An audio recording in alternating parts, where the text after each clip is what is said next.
प्रभु जी, अगर हम इसको साइंटिफिक वे में और अवशेषों के दृष्टिकोण से देखें तो मुझे याद है कई सारे अवशेषों में बहुत बड़े बड़े गेट्स मिले हैं जहाँ पर जाइंट्स की थ्योरी आती है। लेकिन अगर उसको हम अपने पुराणों से जोड़कर देखें तो वो जाइंट नहीं भाई, वो सतयुग के लोग थे बिल्कुल। जो इतने लंबे लंबे थे, तभी इतने बड़े बड़े गेट्स बनाए गए कि वो उसमें से एंटर कर सकें। हनुमान जी ने जो लीप लिया लंका में, उनका पैर मिलता है, पंजा। हाँ, वहाँ पर अशोक वाटिका में जब हनुमान जी पहुंचे तो it's very big size of foot, आदमी बोलते इतना बड़ा हनुमान जी का पैर था। उस काल में सभी बड़े थे। त्रेता युग में श्री रामचंद्र जी के पाँव देखें, द्वापर युग के भगवान श्री कृष्ण के चरण मिलते हैं। चरण पहाड़ी है वृंदावन में, वहाँ पर अगर देखें तो चरण पहाड़ी पर भगवान के बहुत इतने इतने बड़े बड़े साइज के, मतलब 10 नंबर से भी बहुत बड़ा पैर है भगवान का, 15 नंबर लगभग मान लीजिए। Shri Chaitanya Mahaprabhu was like in the 500 years back only, he was 7 feet tall with a long foot। उनका बहुत बड़ा पैर था चैतन्य महाप्रभु का। सो और भगवान के अवतारों में सबसे विशेष कारण होता है कि उनके अंदर 19 चिन्ह होते हैं जो विष्णु तत्वों में होते हैं। विष्णु हो, नारायण हो, राम हो, कृष्ण हो, नरसिंह हो, वामन हो, कली हो, सबके चरणों में 19 चिन्ह हैं।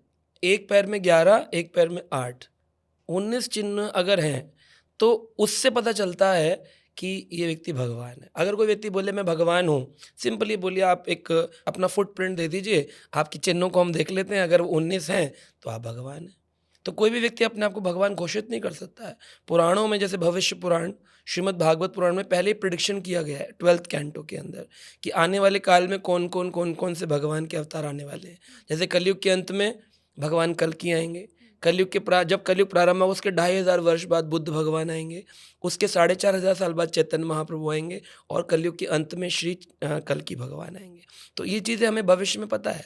तो केवल इतना ही नहीं, यहाँ तक कि पूरी लीनिएज बताई गई है कि राजा नंद जो मगध के राजा थे वो राजा होंगे। ये 5000 साल पहले बता दिया था। अशोका द ग्रेट आएंगे। चाणक्य पंडित नाम का एक ब्राह्मण होगा जो नंद से बदला लेगा। इस तरह से भविष्यवाणियाँ कर दी गई हैं।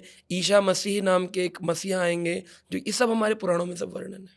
उसको कहते हैं पुराण, पौराणिक चीज़ें जहाँ पे भविष्य की भी वाणी करी गई। तो जो पहले करी गई वो पूरी हो चुकी हैं, तो आने वाली भी पूरी हों।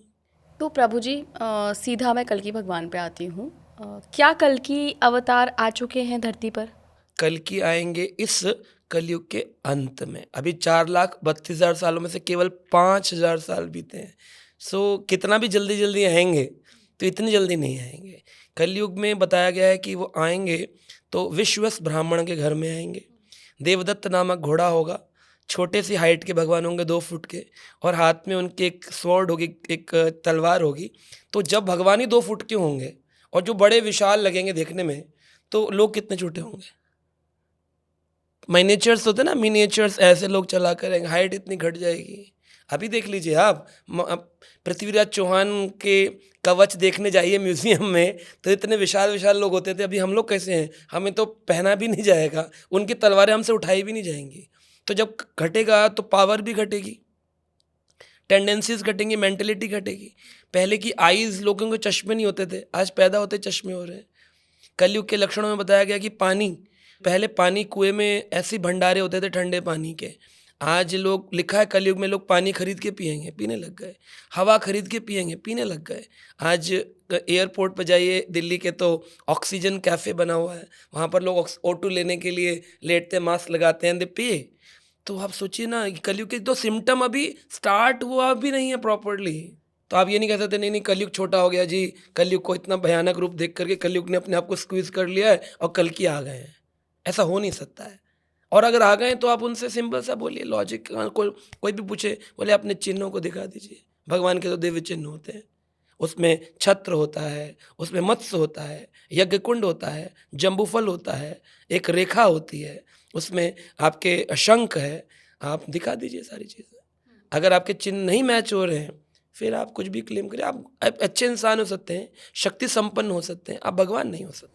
तो प्रभु जी, जो कल्कि भगवान के घोड़े होंगे वो फिर कितने फीट के होंगे? छोटे, 2 फुट से भी छोटा घोड़ा रहेगा, तभी तो उसको राइड करेंगे। वो छोटा घोड़ा, 2 फुट के भगवान, हाथ में तलवार लेके, और पब्लिक कितनी छोटी होगी, 1.5 फुट की, 1 फुट की। कल्कि भगवान जब आएंगे तब और क्या क्या चीज़ें होंगी? कलयुग में बहुत सारी चीज़ें होंगी। कल्कि भगवान जब आएंगे तो उस काल में स्त्रियां वस्त्र पहनना लगभग बंद कर देंगी। आज जैसे एडवांस ज़माने में they are reducing their clothes, मतलब इसको बुरा नहीं मानना चाहिए किसी को, लेकिन आने वाले समय में जैसे जब भी किसी युग का पतन होता है तो उसके अंत में अवश्य ही कुछ क्रांतिकारी काम होते हैं। जब रामचंद्र भगवान आए और हनुमान जी जब लंका पहुँचे तो उन्होंने स्त्रियों को देखा जो नग्न थीं, और उन्होंने कहा कि इस तरह की आसुरी प्रवृत्ति होती है कि स्त्रियां सिर्फ बाल खोल रखे हैं and they are not wearing any clothes, और वो ऐसे ही विचरण कर रही हैं। उन पर दृष्टि पड़ जाने से हनुमान जी को लगा मेरा भजन में गड़बड़ हो गई है, और इसी कारण से हनुमान जी ने ना अपनी पूँछ में आग लगवा ली। बोले क्योंकि मेरी मेरे किसी भी अंग में ये फायर क्यों लग पाया? बोले क्योंकि मेरी दृष्टि पड़ने से मेरा भजन भंग हो गया है। तो सोचिए, आज मोबाइल खोलिए तो सब कुछ ही तो ऐसा कुछ दिख रहा है, तो कलयुग में जब ये बढ़ जाएगा तो लोग कितना जीणहीन उनका भजन हो जाएगा। जिधर दृष्टि डालेंगे उधर ही नग्न स्त्री, नग्न पुरुष दिखाई दे रहे हैं। आज आप वर्ल्ड में कितने सारे तो फेस्टिवल हो गए, टोमेटो फेस्टिवल बनाते हैं, they are naked parties they are doing, they are throwing tomatoes on everyone and they are playing, ये उनका फेस्टिवल है अदर कंट्रीज में, पोलैंड वगैरह में नेकेड पार्टीज होती हैं, they dance and they throw out their clothes and they dance. तो इस तरह का ये कलयुग में बड़ा लक्षण हो जाएगा।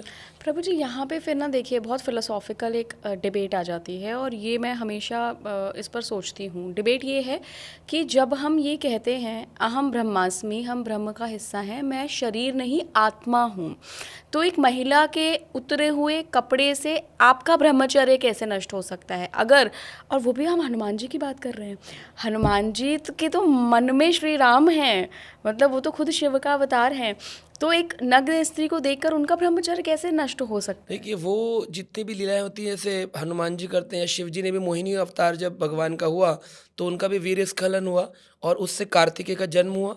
तो उस मोहिनी रूप को देख कर के शिव के प्रति अब ये तो अपराध हो गया भाई, शिव जी जैसे धीरज तत्र नाम हुई थी, उनसे या धीरवान कोई नहीं है, और उन्होंने अपने ही प्रभु से रिक्वेस्ट किया, प्रभु जब समुद्र मंथन हुआ मैं तो हलाल पी रहा था और उस समय मैं ध्यान नहीं दे पाया, और आपने एक मोहिनी रूप लिया, मैंने आपके समस्त अवतारों में आकर आपके दर्शन किए, चाहे आप कृष्ण बने, आप राम बने, मैं हमेशा आया हूँ, प्रभु एक बार मोहिनी रूप और दिखा दीजिए। भगवान बोले नहीं शिव, वो ज़रूरी नहीं देखना। बोले नहीं प्रभु, दिखा दीजिए। बोले तुम इतनी लालसा कर रहे हो तो देखो फिर, घबराना नहीं देख कर के माया को। बोले नहीं प्रभु, मैंने तो माया पर विजय प्राप्त की, मैं तो माया को सदा अपने साथ लिए डोलता हूँ, क्योंकि पार्वती माया है और मैं उसको अपने साथ लेकर के रखता हूँ। भगवान बोले इतनी अच्छा है, तुम्हारी इच्छा है तो मैं तुम्हें दिखाता हूँ। तो भगवान ने अब केवल थोड़ा सा दिखाई देते, भगवान भी बोले अब दिखाना तो पूरा ही दिखाते हैं। तो भगवान ने अपने हाथ में एक बॉल ली और भगवान ऐसे उछालने लगे ताकि उनको मेरी वेस्ट लाइन, मेरी आर्म सब दिखाई दें, और शिव जी देख कर के उस माया को ऐसे आकर्षित हुए, पीछे पीछे चल दिए। भगवान कृष्ण चलते जाएं, मुस्कुराते जाएं, बॉल खेलते जाएं, और वो उनकी अदाओं पर, मोहिनी रूप पर इतने आकर्षित हुए और जाकर के आलिंगन कर लिया। पार्वती खींच रही हैं, शिव वह विष्णु हैं, वो सुन नहीं रहे, उनकी उस आँख पर, उनकी थॉट पर पर्दा है। और जब गले लगाए तो देखा वहाँ पे 4 हाथ वाले भगवान शंख चक्र लिए। पकड़ा भी जाऊँ तो किसके सामने? स्वयं अपने प्रभु के सामने, जिनकी उपासना करता हूँ, जिनका नाम जप करता हूँ। रामेति रमेति राम नाम मनोरमे सहस्त्र नाम तत्तुल्यम राम नाम वरानने। जिस राम की उपासना कर रहा हूँ, जिस कृष्ण की उपासना कर रहा हूँ, वही नारायण आज 4 हाथ में उनकी अटक गए, बीच में हाथ निकले नहीं उसमें से। भगवान के सामने ऐसा गिल्टी हो गए, ग्लानि से भर गए। भगवान बोले क्या हुआ शिव, देख लिया मोहिनी रूप? उस समय जो वीर स्खलन हुआ उनका, यानी इतना काम उत्तेजना हुई, उसी से कार्तिक का जन्म हुआ, जो आप देखते हैं कि साउथ में हम पूजा करते हैं उसकी इतनी।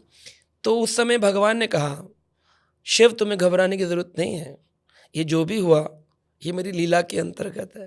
मैं इसमें एग्री करता हूँ कि जब तक मैं नहीं चाहता हूँ कोई माया से छूट नहीं सकता है, और मैं नहीं चाहता हूँ तब तक माया में बंध नहीं सकता है। तो अगर हम, भगवान ने गीता में कहा देवी एषी गुणमयी मम माया दुरत्तया माम एव यह प्रपद्यन्ते माया में ताम तरन्ति ते। ये बात सत्य है अर्जुन कि देवी एषी गुणमयी, इसकी गुण जो है सत्वगुण, रजोगुण, तमोगुण, ये बड़े दुरत्त है, इसको छुड़ाना बड़ा मुश्किल है। लेकिन माम एव यह प्रपद्यन्ते, जो मेरी शरण में आ गया, माया में ताम तरन्ति ते, वो आराम से माया से निकल जाता है। क्योंकि जो क्रिएशन जिसने करी है वही उसको खींच सकता है, वो इसको दे सकता है। तो ठाकुर जी ने दिए है और ठाकुर जी इसको ले सकते हैं, बस जाना उनकी शरण में होगा। ये बात जब शिव जी को समझ में आई, शिव जी ने कहा प्रभु अगर ये लीला है तब तो ठीक है, लेकिन मुझे लगता है आने वाले काल में जब लोग इस प्रसंग को सुनेंगे तो शिव की उस निष्ठा पर, शिव की उस धीरता पर अवश्य ही प्रश्न चिन्ह लगाएंगे। भगवान बोले चिंता मत करो, मैं तुम्हारी इतनी प्रतिष्ठा करूँगा, इतनी प्रतिष्ठा करूँगा, लोग मुझे भूल जाएंगे लेकिन तुमको नहीं भूलेंगे। मत भक्ता नाम पूजिकम अधिकम, मेरे भक्त की पूजा अधिक होगी मुझसे भी ज़्यादा, इसलिए कृष्ण से ज़्यादा शिव के अनुनय आपको मिल जाएंगे।